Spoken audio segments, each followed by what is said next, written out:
আজকে আমরা একজন পেশেন্ট আপনাদেরকে দেখাবো। এই পেশেন্টের দেখতে পাচ্ছেন ওনার মুখে কিছু গর্ত আছে, অনেক রকমের গর্ত আছে মুখে, আর একটু ক্লোজ আনলে দেখা যাবে।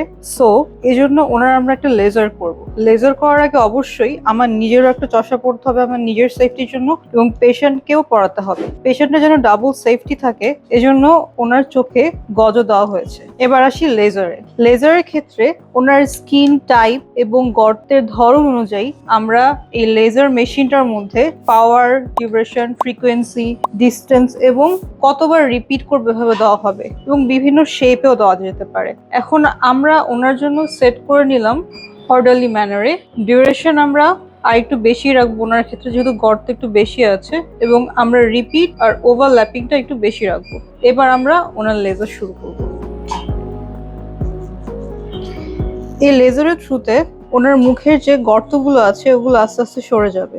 সাথে সাথে ওনার কিছু কিছু জায়গায় হালকা চামড়া কুচকানো আছে, যদিও বয়স কম তবুও একটু কুচকানো আছে স্কিন। এটা স্কিনের গর্ত ঠিক করে, স্কিনে যদি কোনো অমসৃণ অংশ থাকে সেটাকে স্মুথ করে, এবং কোনো রিঙ্কেল থাকলে সেটাকে অনেকটা হালকা করে দেয়। আর এটা ওনার যেন কোনো ক্ষতি না হয়, এই জন্য আমরা চশমার সাথে গজও দিয়ে নিয়েছি, ডাবল প্রোটেকশন।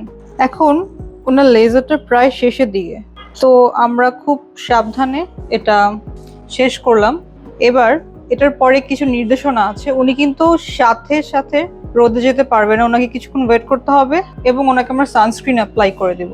তারপর উনি রোদে যাবে। উনি 20 মিনিট পর রোদে যাবে, এবং উনি 24 ঘন্টা মুখে কিছু ইউজ করতে পারবে না।